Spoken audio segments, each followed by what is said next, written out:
personally, here's where I think they didn't do a very good job, and that was with Kelsey Mitchell, who's an unrestricted free agent, because Kelsey Mitchell had a hell of a season this season, and I don't think she got the credit that she deserved. Remember when Sheryl Swoopes claimed she had the inside scoop on the Fever's locker room drama? Well, guess what? Kelsey Mitchell just blew that theory out of the water with a single signature. She didn't just resign with Indiana. She shut down every wild rumor Swoopes tried to spread. What's up, everybody? Kelsey Mitchell here, and I'm a Fever girl again. So to my fans, to the basketball world, I'm excited to be here. I'm excited to be back. Indy has been good to me, and hopefully I could pour in and give the same. So here's to being a Fever girl. But here's where it gets juicy. Mitchell didn't stop at signing. She's got some choice words that are about to make Swoopes eat crow. You won't believe what Kelsey has to say that's putting Swoopes in her place as she defends Caitlin Clark, the Indiana Fever. And why she's proud to call her second home. Stick around, because this story is about to get real interesting. Are you ready? Let's go. People in the Fever were like, y'all. That's not my point.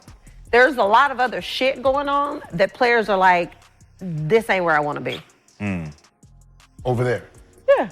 Yeah. Some new shit going on around there. It's a lot. So you have players that are very significant on this Indiana Fever team that are like, I don't want to be here. This is where I want to be. But you know what's worse than a pot stirrer, supposed legend and Hall of Famer doing it? Let's talk about Sheryl Swoopes and her so-called insider info on the Fever. This woman's been spinning tales faster than a basketball on her finger. And it's time we called her out. Picture this: Swoopes sitting on her high horse drops a bombshell on Gilbert Arenas' podcast.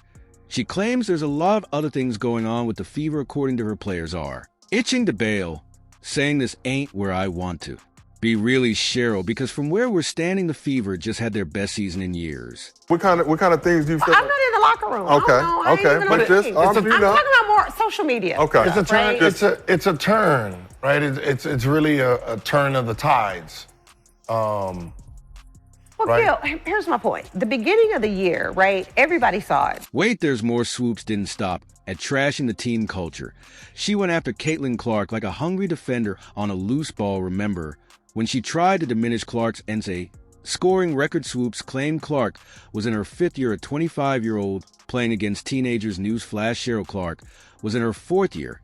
And last time I checked, she just celebrated her 23rd birthday.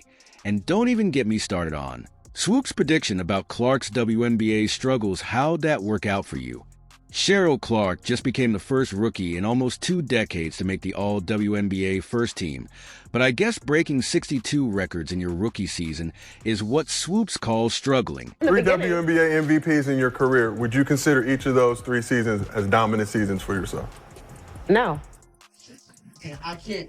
Bro, Sheryl Swoopes is willing to lie about her own career before she even admits that Caitlin is dominant. Now, you might be thinking maybe Swoopes has a point about the Fever's locker room. After all, she's Sheryl Swoopes, right? One would assume as a WNBA veteran and media reporter she's have connections. Right, wrong. Because guess what just happened? Kelsey Mitchell, the very player Swoopes claimed was being mistreated, just resigned with the Fever. That's right, the same Kelsey Mitchell who Swoopes said didn't get the credit she deserved. You know what's funny? While Swoopes was busy playing armchair GM, the actual Fever management was singing a different tune. Amber Cox, the team's president, couldn't stop praising Clark and Mitchell. Obviously, as we get into free agency, the number one priority for us is re-signing Kelsey Mitchell.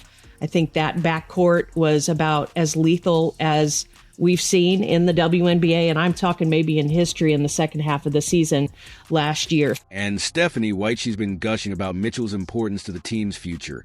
So what's really going on here? Is Swoopes just out of touch? Or is there something else at play? Because from where we're sitting, it looks like she's trying to stir up drama where there isn't any, and you know what, the Fever aren't having it. We wouldn't be where we are today without Kelsey Mitchell. I mean, she's clearly a very foundational piece.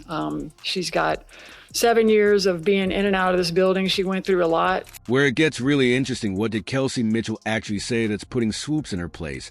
And why is she so happy to be back with the Fever? We're about to dive into that in a bit. And trust me, you won't want to miss it. Let's first talk about sour grape, shall we? Because that's exactly what Sheryl Swoopes is serving up. And it's not a good look. Remember, when Caitlin Clark won Time's Athlete of the Year, it was a massive moment for women's basketball. First time ever a WNBA player snagged that title. You'd think everyone in the basketball world would be celebrating, right? Well, not Swoopes. What's your reaction to Caitlin Clark winning Time Magazine Athlete of the Year? I don't think I'm surprised. I'm curious to know who the other candidates were. Champagne Swoopes decided to play party pooper on Gil's Arena. She starts questioning the award criteria like she's some kind of investigative journalist. Is it really just about what you do on the court, she asks.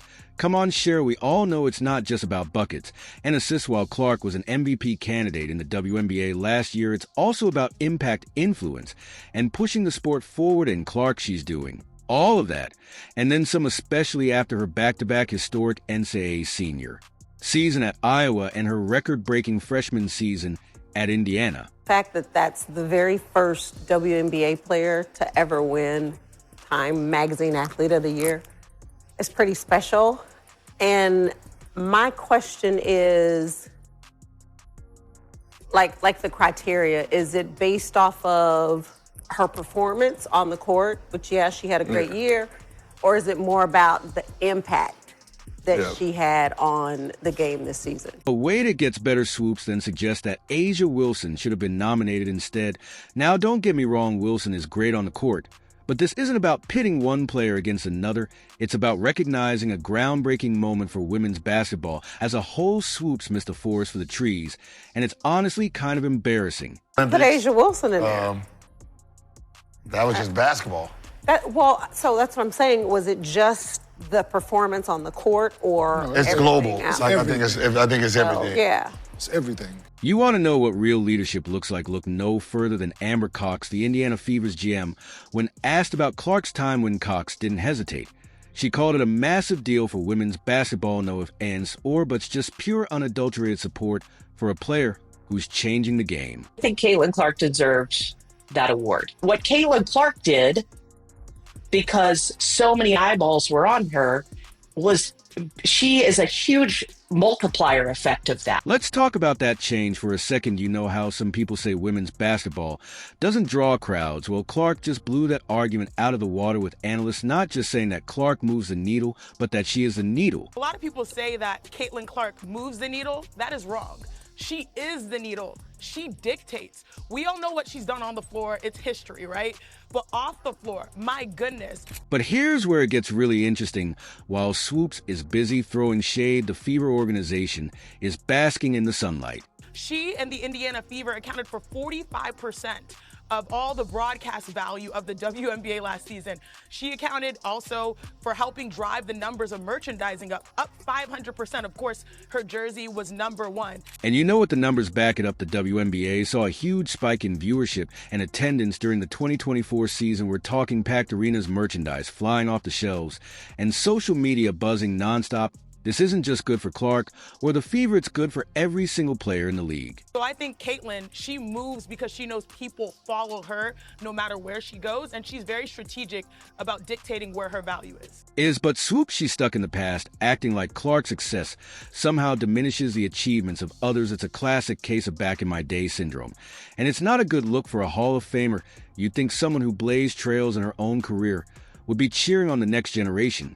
Instead, she's trying to rain on their parade. The basketball community isn't having it, though. Analysts, fans, and players are calling Swoopes out for spreading misinformation and trying to undermine current players. It's like she forgot that the game moves forward, not backward. And right now it's moving at Clark's pace. Kelsey Mitchell re-signed with the Indiana Fever. Well, wait a minute. No, that's not what Sheryl Swoopes said was going to happen. I mean, she was going to get out of a toxic situation, right? Maybe not. Maybe not. So let's take a look at this. Man, I got to tell you, Sheryl Swoopes is getting crushed yesterday, today, after Kelsey Mitchell agreed to re-sign. So here's the million-dollar question. Why is Swoopes so bent out of shape about Clark's success? Is it jealousy, a misguided attempt to stay relevant? Or is there something deeper going on that we're all missing? Because let's be real, this isn't just about one award or one player. This is about the future of women's basketball. It's about recognizing and celebrating the players who are taking the game to new heights. And right now, Caitlin Clark is at the forefront of that movement. First of all, thanks for being here. Thanks for showing Kelsey how important she is to the Indiana Fever. I appreciate it. Yeah, so everything about Kelsey Mitchell is core, right? Core values, her core basketball, actually everything about her is what we're about. And so there was no way she was going anywhere else but the Indiana Fever. So this is a great day for our franchise. It starts with her.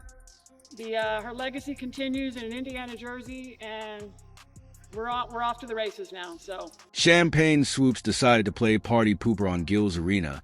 She starts questioning the award criteria like she's some kind of investigative journalist. Is it really just about what you do on the court, she asks. Come on, Sheryl, we all know it's not just about buckets and assists. While Clark was an MVP candidate in the WNBA last year, it's also about impact, influence, and pushing the sport forward, and Clark she's doing all of that, and then some, especially after her back-to-back historic NCAA senior season at Iowa and her record-breaking freshman season at Indiana. Anything you want to say? Pressure, no pressure. I just want to say thank you guys from the bottom of my heart. Indiana has been my second home since I went pro, so this is the only city I know. And so to see you guys open your arms up to me, I kind of remember every employee I run into. Whether you're a janitor, camera person, I like to be that person. And so that was a big part of me coming back because I got a chance to meet really great people. But Swoopes, she's stuck in the past, acting like Clark's success somehow diminishes the achievements of others. It's a classic case of back-in-my-day syndrome. And it's not a good look for a Hall of Famer. You'd think someone who blazed trails in her own career would be cheering on the next generation. Instead, she's trying to rain on their parade. The basketball community isn't having it, though. Analysts, fans, and players are calling Swoopes out for spreading misinformation and trying to undermine current players. It's like she forgot that the game moves forward, not backward. And right now it's moving at Clark's pace. I'm excited about our future, but I would never change my past. I know what I had to do to get to this point, and I wouldn't change it for the world. Tosses ahead, Wheeler extra feed. Oh, that was pretty. Plus the foul. I'm very grateful to be one of the ones that, put the bricks down. Mitchell finished top 10 in the league in scoring in 2020, 2021, again in 2022, for a fourth straight time in 2023, and you guessed it, top 10 in scoring in the 2024 season 2.